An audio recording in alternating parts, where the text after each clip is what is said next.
जय हिंद दोस्तों, स्वागत है आपका हमारे YouTube चैनल ग्लांस एकेडमी पर। आज की इस वीडियो में हम डिस्कशन कर रहे हैं यूपी ट्रिपल एससी पेट 2022 के एग्ज़ाम के पेपर का एनालिसिस और आंसर की, जो 16 अक्टूबर को सेकंड शिफ्ट में हुआ था।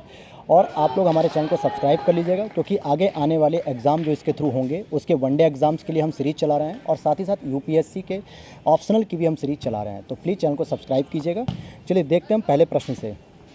आपका पहला प्रश्न पूछा जा रहा है, हिंद स्वराज की पुस्तक किसके द्वारा लिखी गई है? तो हिंद स्वराज की पुस्तक महात्मा गांधी, पहले का बी। सेकंड प्रश्न पूछा जा रहा है कि ग्रीन अकाउंटिंग यानी हरित लेखांकन के आकलन को ध्यान में रखते हुए राष्ट्रीय आय का मापन जो किया जाता है। तो सेकंड का ए हो जाएगा, देश के वन क्षेत्र का जो विनाश हो रहा है उससे जीडीपी में क्या निगेटिव और सकारात्मक प्रभाव जो भी पड़ रहा है उसकी अकाउंटिंग करनी है। क्वेश्चन नंबर थर्ड है, संगाई महोत्सव ये किस राज्य में आयोजित होता है? थर्ड का सी, मणिपुर इज करेक्ट आंसर। प्रश्न संख्या 4 है, संयुक्त राज्य अमेरिका का राष्ट्रीय खेल, 4 का ए हो जाएगा बेसबॉल, इसका राष्ट्रीय खेल है। अगला प्रश्न देखते हैं, पैराग्राफ से है, जो आपने पैराग्राफ पढ़ा होगा देश की सेवा करना और राजनीति में आने वाले नेताओं के बारे में। तो इस पैराग्राफ से संबंधित हम क्वेश्चन नंबर 5 को देखते हैं हम। देखिए, पूछा जा रहा है आज़ादी से पूर्व के नेताओं की कौन सी ऐसी विशेषता थी जो आज के नेताओं से अलग थी? तो बी ऑप्शन इस करेक्ट हो जाएगा, क्योंकि आज़ादी के पूर्व के नेता देश की सेवा करने के लिए राजनीति में आते थे, न कि अपनी सुख सुविधाओं और स्वार्थों के लिए आते थे। अगला प्रश्न है 6 नंबर, येन केन प्रकार ने साम दाम दंड भेद नीतियों का प्रयोग करके आज के नेता किस गंतव्य पर पहुंचना चाहते हैं? तो 6 का डी हो जाएगा, जनता के द्वारा वोट प्राप्त करें और वो चुनाव को जीत सकें। क्वेश्चन नंबर 7 कह रहा है, इस अनुच्छेद के आधार पर आपको बताना है कि अधिकांश नेतागण आजकल वोट पाने के लिए जनता की कौन सी दुर्लभता यानी कि दुर्बलता का फ़ायदा उठाते हैं? तो 7 का भी, चुनाव जीतने के लिए जनता को मुफ्त की चीज़ें देने का वादा करते हैं, फिर चाहे वो बिजली, पानी, सड़क जो भी हो, यानी फ्री में जो है कि लैपटॉप बांटना, स्कूटी देना, ये सारी चीज़ें।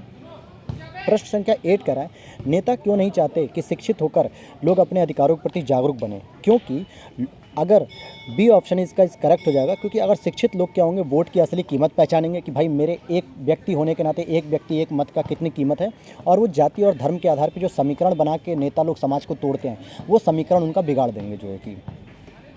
अगले प्रश्न को हम देखते हैं, प्रश्न संख्या 9 इसकी हम देखते हैं। पूछा जा रहा है, नेता लोग पार्टी क्यों बदलते हैं? डी ऑप्शन इज करेक्ट, स्वार्थ सिद्धि के लिए पुरानी पार्टी को छोड़ते हैं और नई पार्टी में आते हैं। क्यों? क्योंकि उन्हें सत्ता प्राप्त करनी होती है, चाहे किसी भी तरीके से उन्हें सत्ता मिलनी चाहिए। अगला एक और पैराग्राफ है जिसमें प्रश्न संख्या 10 से 14 तक हम डील करेंगे, जो विचारों का जो हमारे जीवन में सर्वाधिक महत्व होता है, जिसमें आत्मबल पैदा होता है, इस पैराग्राफ के हम डिस्कशन करेंगे। और इसके हम प्रश्न संख्या 10 की ओर चलते हैं। देखिए, प्रश्न पूछ रहा है कि प्रिय घटनाओं को अपने जीवन में आकर्षित करने के लिए हमें क्या करना चाहिए? तो भाई सीधी बात है, ऑप्शन नंबर ए ही थोड़ा पॉजिटिव है, बाकी तीनों में नेगेटिव बात लिखी हुई है एक तरीके से। हमारा मन मस्तिष्क प्रिय विचारों से सदा परिपूरित रहना चाहिए। जब हम पॉजिटिव सोचेंगे तो पॉजिटिव चीज़ें जो है कि हमारे करीब आएंगी। क्वेश्चन नंबर ए कह रहा है, अपने दुर्भाग्य को सौभाग्य में कैसे बदला जाए? तो ऑप्शन ए इस करेक्ट हो जाएगा, अपने मस्तिष्क के विचारों पर ध्यान देकर लगातार रचनात्मक कार्य करिए। क्वेश्चन नंबर 12 कह रहा है, किस वर्ग के सभी भाव रचनात्मक हैं? तो 12 का बी हो जाएगा, आशा, उत्फुल्लता, प्रसन्नता, मुस्कान, निश्चिंतता, संतुष्टि, आत्मविश्वास। ये सभी सकारात्मक शब्द हैं, जबकि बाकी 3 ऑप्शन में कोई ना कोई एक नकारात्मक शब्द रखा हुआ है। क्वेश्चन नंबर 13 देखते हैं, हमारे जीवन कब निराशा के अंधकार से भर जाता है? ऑप्शन इज करेक्ट हो जाएगा ए, जब क्रोध, शोक, ईर्ष्या, चिंता, भय आदि घातक मनोभाव लंबे समय तक हमारी तीव्रता से हमें प्रभावित करते हैं और हमारी सोच और विचारधारा और हमारे कार्य करने का तरीका एग्रेसिव हो जाता है। चलिए अब हम देखते हैं आखिरी प्रश्न इस पैराग्राफ का। क्वेश्चन नंबर 14 कह रहा है कि हम कार्य सिद्धि और सफलता के बहुत पास कब होते हैं? तो इसका सही जवाब हो जाएगा बी, जब हम आशा, उत्फुल्लता, आत्मविश्वास की ऊर्जा से ओतप्रोत होते हैं, जब हमें लगता है कि हम ये काम कर सकते हैं, I can do it, we can do it, ये वाली भावना होती है, तो हम उस चीज़ को सफलता से प्राप्त कर लेते हैं। फिर अगला देखिए, मैथमेटिकल कैलकुलेशन दी गई है इसमें, जिसमें आप प्रश्न आपने किया होगा कि इतिहास, गणित, अंग्रेजी, जीव विज्ञान, हिंदी, कंप्यूटर, 6 विषय में 7 बच्चे हैं, जिसमें अंकित, ब्रजेश, चिराग। तो इस प्रश्न का हम सीधे प्रश्न पढ़ते हैं। पूछा जा रहा है क्वेश्चन नंबर 15 कि अंग्रेजी में सभी 7 छात्रों द्वारा प्राप्त लगभग औसत अंक क्या है? तो सभी छात्रों के जो है अंग्रेजी के मार्क्स जोड़ दिए जाएंगे और औसत आएगा 75। कितना आएगा 15 का? सी, 75। अगला प्रश्न है 16 वाला। पूछा जा रहा है किस विषय में, इसको अभी रोक दिया गया है, इसका जो है कि आंसर नहीं निकाला गया है। बाकी जो आंसर निकल रहा है वो हम बता रहे हैं अभी, और जो नहीं निकाले जाएंगे वो मैथमेटिकल की अभी अगली वीडियो आएगी मैथमेटिक्स की, उसमें आप लोग देख सकते हैं। क्वेश्चन नंबर 17 पूछ रहा है, ब्रजेश का कुल प्रतिशत लाभ कितना है? तो ब्रजेश के जितने भी सब्जेक्ट्स में मार्क्स आए हुए हैं, 600 में से जो हम देखेंगे तो उसके जितने भी मार्क्स आए तो वो हो जाएगा आपका 78%, यानी कि ए ऑप्शन इस करेक्ट हो जाएगा, उसको 78% मार्क्स मिले हैं। उसके बाद हम देखते हैं प्रश्न संख्या 18 कि सभी विषयों में 60% से अधिक अंक प्राप्त करने वाले कितने छात्र हैं। तो ऑप्शन हो जाएगा इस करेक्ट डी, 18 का डी, 3 छात्र जो हैं। क्वेश्चन नंबर 19 देखते हैं कि सभी 6 विषयों में आहान के द्वारा कुल कितने अंक प्राप्त किए गए। केवल इसको जोड़ना था अंकों को, तो ये हो जाएगा डी ऑप्शन इज करेक्ट, 19 का डी, 442 अंक। अगला हम प्रश्न देखते हैं। क्वेश्चन नंबर देखिए, यहाँ पे एक कार जो थी, कार कंपनी बना रही थी ABCDE, ये जो है कि 5 अलग अलग ईयर में जितने जितने प्रोडक्शन हो रहे थे, तो उसके हम आंसर को देखते हैं। तो क्वेश्चन नंबर हम 21 देखते हैं कि 2016 से 21 के दौरान किसी कंपनी की कार में जो है कि किस प्रकार की कार संख्या अधिकतम थी। तो हम देखते हैं 21 का हो जाएगा डी, क्योंकि डी वाले ऑप्शन में जो है कि सबसे अधिक कार थी, बस इसको जोड़ना था सभी को अलग अलग कंपनियों का। क्वेश्चन नंबर 22 देखते हैं कि 2016 से 21 तक ए के उत्पादन में कितनी वृद्धि हुई है। हम देखते हैं इसका, तो इसका सही जवाब हो जाएगा बी ऑप्शन, 10.87, क्योंकि 2016 से तुलना करनी थी 21 की, तो हम बेस बनाएंगे और आराम से हो जाएगा। तो 22 का हो जाएगा बी ऑप्शन, 10.87। अगले प्रश्न को देखते हैं। क्वेश्चन नंबर 23 पूछ रहा है 2016 में कार ई का उत्पादन वर्ष 2019 में कार बी के उत्पादन का लगभग कितने % है। तो ये कंपैरिजन करना था, और 23 का सही ऑप्शन हो जाएगा डी, 53.5 इसका आंसर आएगा। अगला प्रश्न है 24, 2018 से 21 के दौरान डी के उत्पादन में कितने % की कमी हुई थी। तो 10 कमी हुई थी, और जब 10 को हम प्रतिशत में कन्वर्ट करेंगे तो 4.35, ए ऑप्शन इज करेक्ट हो जाएगा। चलिए अब हम देखते हैं अगले पैराग्राफ को, जो देखिए यहाँ पे पाई चार्ट में दिया हुआ है, लेकिन इसके हम जो प्रश्न अभी हमने निकाले हैं जल्दी में, पहले हम उसको देख लेते हैं। क्वेश्चन नंबर 27 देखेंगे कि पुस्तक की रॉयल्टी मुद्रण लागत से कितने % कम है। तो 27 का हो जाएगा डी, 20% कम है। बाकी जो प्रश्न अभी नहीं कराया जा रहा है आंसर की में, वो प्रश्नों को अभी हम दूसरी वीडियो में लाएंगे, क्योंकि आप लोगों को भी जल्दी रहती है कि बस कोई भी आंसर की हमें अच्छी मिल जाए, ऑथेंटिक। तो हम लोगों ने इसलिए ऑथेंटिक जो है कि सारी आंसर की इसको चेक करके आपके सामने रखा है।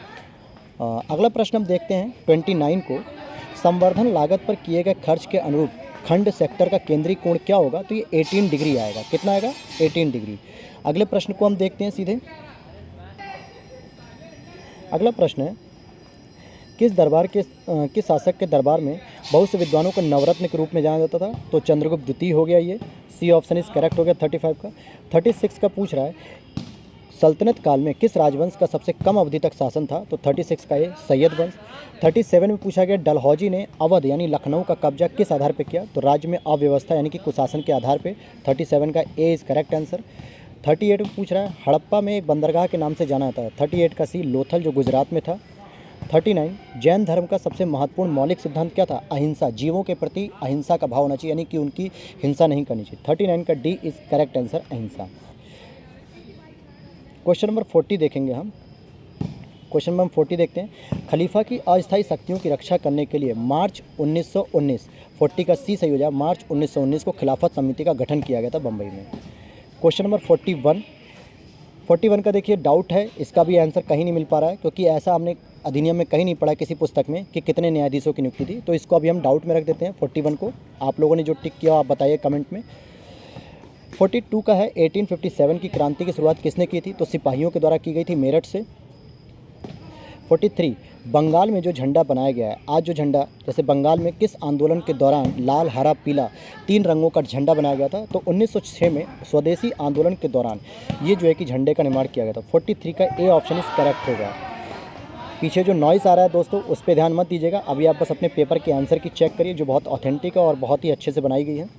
क्वेश्चन नंबर 44 है, ग्रीष्म काल के उत्तरी मैदान जो आपका पंजाब हो गया, यूपी हो गया, दिल्ली, हरियाणा, इन क्षेत्रों में बहने वाली हवा को क्या कहते हैं। हम लू कहते हैं। यूपी में तो लू ही जाना जाता है। तो 44 का A option is correct. Bharat की मानक यामी उत्तर जो आपके इलाहाबाद से गुजरती है 82.5 डिग्री पूर्वी देशांतर, यानी कि 45 का सी ऑप्शन इज करेक्ट। अगला प्रश्न है 46, कौन सी घटना की प्रतिक्रिया में भारत छोड़ो आंदोलन 1942 चलाया गया था। तो 46 का हो जाएगा बी, क्रिप्स मिशन की विफलता, जो 1942 में आया था, और इसकी विफलता के बाद ही गांधी जी ने भारत छोड़ो आंदोलन चलाया। 47 है, अरावली पर्वत की सबसे ऊंची शिखर कौन सा है। तो गुरु शिखर, जो सभी को पता है। 47 का ए। अगला प्रश्न देखते हैं दोस्तों। अगर वीडियो अच्छी लग रही तो प्लीज़ लाइक करिएगा और अपने दोस्तों के साथ भी शेयर करिएगा, ताकि वो भी अपनी आंसर को देख सके, और कमेंट करें, और चैनल को जरूर सब्सक्राइब कीजिएगा। क्वेश्चन नंबर 48 है, न्यू इकोनॉमिक जो पॉलिसी आई थी 1991 में, तो उसे किस रूप में जाना जाता है। तो LPG, लिबरलाइजेशन, प्राइवेटाइजेशन, ग्लोबलाइजेशन, यानी उदारीकरण, निजीकरण, वैश्वीकरण के नाम से जाना जाता है। 48 का ए। अगला प्रश्न है, कोई भी कंपनी सरकारी कंपनी कब कहलाएगी? जब उसमें 51% की हिस्सेदारी होगी। तो 49 का हो जाएगा सी, आंसर इज करेक्ट। अगला प्रश्न है 50 प्रश्न पूछा जा रहा है। एक धार्मिक स्थल है नैमिसारण, ये उत्तर प्रदेश में कहाँ है? तो ये सीतापुर में पाया जाता है नैमिसारण। क्वेश्चन नंबर 51 है, कौन सा सबसे ऊंचा भारतीय शिखर? अब यहाँ पे कई लोग K10 लगा के आ गए होंगे, जबकि K2 ऑप्शन में होना चाहिए था, तब ये सही माना जाता। तो K2 के बाद अगर हम देखें तो कंचनजंगा इस करेक्ट आंसर। तो 51 का सी ऑप्शन इज करेक्ट। ध्यान दीजिएगा, ये K2 नहीं है, K10 है। अगला प्रश्न हम देखते हैं 52 में पूछा रहा है 1991 के आर्थिक सुधारों द्वारा निम्न में से किस समस्या की ओर ध्यान दिया गया था? तो 52 का डी हो जाएगा, आर्थिक नीति की असफलता, विदेशी मुद्रा भंडार में संकट और भारतीय रुपए का जो मूल्य ह्रास हो, इन तीनों ही समस्याओं को सही करने के लिए 1991 का आर्थिक सुधार लाया गया। 53 प्रश्न को अगर हम देखते हैं तो आपके जब फैमिली में शादी विवाह या किसी शुभ अवसर पर गहने खरीदे जाते हैं तो उसमें कहा था कि हॉलमार्क है। तो हॉलमार्क किससे संबंधित हो गया? जेवर यानी कि ज्वेलरी से रिलेटेड हो गया। 53 का बी हो गया। 54 की बात करेंगे कि कौन सी ऐसी संस्था जो कृषि और ग्रामीण क्षेत्रों में वित्त पोषण करती है, शीर्ष संस्था मानी जाती है केंद्र सरकार की? तो 54 का ए, नाबार्ड जो है कि सही आंसर है। अगला प्रश्न 55 पूछा जा रहा है, मौलिक कर्तव्यों का उल्लेख कहाँ है? तो 55 का सी, भाग 4 ए में है। अगला प्रश्न 56 कि अनुच्छेद 343 में क्या कहा गया? तो संघ की राजभाषा के बारे में चर्चा की गई। 56 का डी। एंड 57 धन विधेयक के बारे में बात हो रही है। तो 57 का सी, 110 आर्टिकल 110 बताता है कि धन विधेयक है या नहीं है। 58 प्रश्न का जो सही आंसर हो जाएगा वो हो जाएगा बी, क्योंकि पूछा जा रहा है वो कौन सी नीतियां हैं जो राज्य के लिए आदर्श बनती हैं। जब राज्य नीतियां बनाते समय इन आदर्शों का प्रयोग करते हैं तो DPSP यानी directive principles of state policy. तो 58 का बी आंसर इज करेक्ट। अगला प्रश्न हम देखते हैं 59 को देखते हैं कि कौन सी गैस ग्रीन हाउस के रूप में नहीं जानी जाती है? तो दोस्तों ऑर्गन नहीं जानी जाती है। 59 का डी। अगला प्रश्न है वॉशिंग सोडा जो हम कपड़े धोते हैं उसमें जो सर्फ एक्सेल यूज करते हैं कोई भी पाउडर, उसको क्या कहा जाता है? तो सोडियम कार्बोनेट। तो 60 का ए हो गया सही आंसर। 61 में पूछा जा रहा है सर्वोच्च न्यायालय के न्यायाधीश की सेवानिवृत्ति की आयु कितनी है? 61 का सी ऑप्शन इज करेक्ट, जो कि 65 वर्ष होती है, और हाई कोर्ट की 62 ईयर्स होती है। क्वेश्चन नंबर 62 पूछ रहा है इंद्रधनुष के 7 रंगों में से एक रंग नहीं होता। तो विवग्योर की जो थ्योरी आप लोग हमेशा पढ़ते आ रहे हैं शुरू से ही, तो सही आंसर हो जाएगा सफ़ेद, क्योंकि इसमें हम वाइट नहीं पढ़ते हैं। प्रश्न संख्या हम देखेंगे 63। देखिए 63 को यहीं पे हमने सॉल्व कर दिया, मैथमेटिकल कैलकुलेशन है। 6.25 माइनस 2.23 ये वाला जो प्रश्न है इसका सही आंसर हो जाएगा, दोस्तों ए ऑप्शन इज करेक्ट हो जाएगा, जो है कि 1.517। अगला प्रश्न देखते हैं। देखिए अगला प्रश्न है 65, जो 7 क्रमिक संख्याएं होती हैं उनका औसत, जो x, x+1, x+2, x+3 इस तरीके से करना था। औसत 20 है तो बड़ी संख्या निकालनी थी, तो सही आंसर हो जाएगा इसका ए ऑप्शन, यानी 23 सबसे बड़ी संख्या है। फिर अगला प्रश्न है ओजोन मंडल में जो होल पाया जाता है, ओजोन छिद्र जिसे हम कहते हैं, वो किससे संबंधित है? 66 का ये, समताप मंडल में जो ओजोन परत की मोटाई लगातार घट रही है। अगला प्रश्न है 67, पौधे अपने पोषक तत्व मुख्य रूप से कहाँ प्राप्त करते हैं? तो मिट्टी से उन्हें जो है कि सूक्ष्म और जो है कि महत्वपूर्ण दोनों ही प्रकार के खनिज और मिनरल्स प्राप्त होते हैं। तो 67 का बी ऑप्शन इज करेक्ट हो गया, मिट्टी। अगला प्रश्न देखें हम 68, जो हिंदी से संबंधित है, धरेश का संधि विच्छेद। 68 का ए, धरा प्लस ईस। 69 क्वेश्चन है अली शब्द का युग्म क्या है? तो एक अली का अर्थ होता है भौरा और एक अली का होता है दोस्त या सखी। तो 69 का बी इज करेक्ट आंसर। अगला पूछ रहा है नागर का पर्यायवाची, तो ये हो जाएगा चतुर। 70 का ए। फिर पूछ रहा है सन्यासी, 71 में सन्यासी का विलोम, तो गृहस्थ हो जाएगा। 71 का ए। अगला पूछ रहा है 72, कोल्हू का बैल होना, यानी बहुत अधिक काम करना, बुरी तरह काम में लगे रहना। 72 का हो जाएगा C option is correct. And अगला फिर एक सिंप्लीफिकेशन मैथ का क्वेश्चन है, जिसमें 76 + 84 का होल स्क्वायर माइनस 76 - 84 का होल स्क्वायर, ये ए स्क्वायर माइनस बी स्क्वायर के फॉर्मूले को ओपन करेंगे तो आपका आंसर जो है कि आ जाएगा सी ऑप्शन इज करेक्ट। कितना आ जाएगा? सी, यानी कि 73 का 4 आंसर आएगा। फिर हम अगला प्रश्न देखते हैं। चलिए, एक पैराग्राफ है इंग्लिश का जिसमें 2 क्वेश्चन दिए हुए हैं, 75 और 76। तो हम 75 क्वेश्चन देखते हैं कि जॉय की जो मदर थी वो क्यों नहीं चाहती थी कि अपने बच्चे को जो है कि पब्लिक स्कूल में भेजें, क्योंकि उसकी मदर को लगता था कि वहाँ जो बच्चे हैं वो डिस्ट्रैक्ट हो जाते हैं लड़कियों के द्वारा। तो 75 का ए आंसर इस हो जाएगा, Joy would get distracted by girls. अगला प्रश्न है 76 कि जॉय जो है कि कैरमैन को कहाँ मिला? तो मार्केट में मिला था। 76 का डी। पीछे चाट समोसे की आवाज़ आ रही है, आप खाने पे ध्यान ना देके आंसर पे देखिए। 77 का है choose the synonyms of random. Random मतलब होता है ना, कोई काम अचानक से हो गया, रैंडम हो गया बिना किसी जानकारी के, तो उसको हम एक्सीडेंटल कह देते हैं। 77 का ए हो जाएगा एक्सीडेंटल। अगला प्रश्न देखिए 77 के बाद 78 है रीजनिंग का, जिसमें ब्लड रिलेशन से रिलेटेड है कि फाल्गुनी की ओर इशारा करते हुए हार्दिक ने कहा इनके इकलौते भाई का पुत्र मेरी पत्नी का भाई है। तो इसका सही आंसर हो जाएगा 78 का सी, ससुर की बहन।